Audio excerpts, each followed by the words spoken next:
Bureau d'études d'environnement, qui sont-ils, que font-ils? Quelques petites informations pour répondre à ces questions. Comme tous les services du bureau d'études, nous travaillons de manière très transverse sur les projets, dès la phase de prospection, pendant la phase de développement, phase de chantier et pendant toute l'exploitation du parc. On intervient également sur tous les projets de Valorem, donc projets photovoltaïques, les projets éoliens, les projets hydroélectriques et un petit peu sur les énergies marines également. Pendant la phase de prospection, nous allons intervenir principalement pour caractériser les enjeux environnementaux des sites et définir si ces enjeux sont rédhibitoires ou non pour pouvoir poursuivre le développement du projet.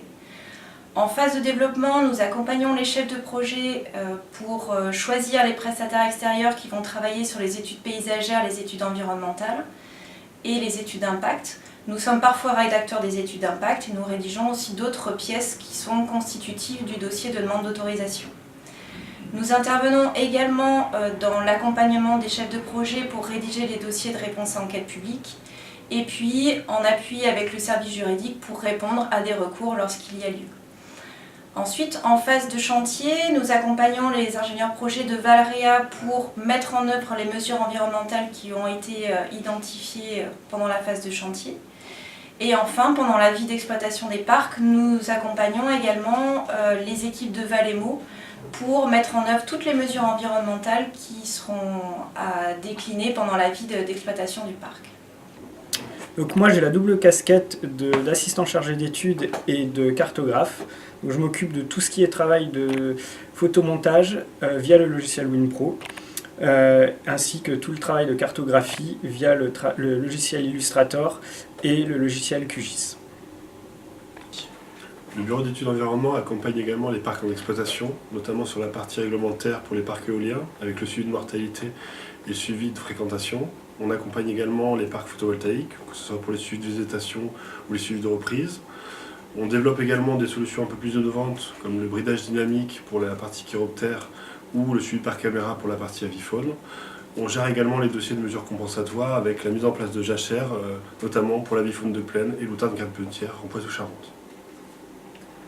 Donc le suivi environnemental de chantier chez Valorem se réalise en 3 temps. Dans un premier temps, préalablement au chantier, nous allons réaliser les documents de référence, donc la notice de respect de l'environnement, auxquels sont annexés le plan d'action environnementale ainsi que les plans d'infrastructure. Dans ces documents figurent les préconisations à mettre en œuvre durant la phase chantier. Dans un second temps, nous allons réaliser une sensibilisation du personnel, principalement du superviseur chantier. Enfin, dans un troisième temps, en fonction des enjeux, nous allons réaliser une 3e visite terrain pour aller vérifier que les mesures sont bien appliquées durant la phase chantier et que tout est mis en œuvre. Le bureau d'études de Valorem travaille de la phase projet à la phase exploitation en sous-traitant des missions à des bureaux d'études externes et indépendants. Nous rédigeons ainsi des cahiers des charges afin de consulter des spécialistes sur le paysage ou sur le volet naturaliste.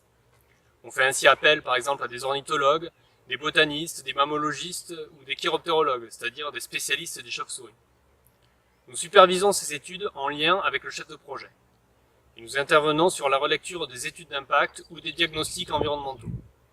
Enfin, le bureau d'études environnement rédige en interne certaines études, telles que des études d'impact, des études de danger, des compléments d'études ou des réponses à enquête publique.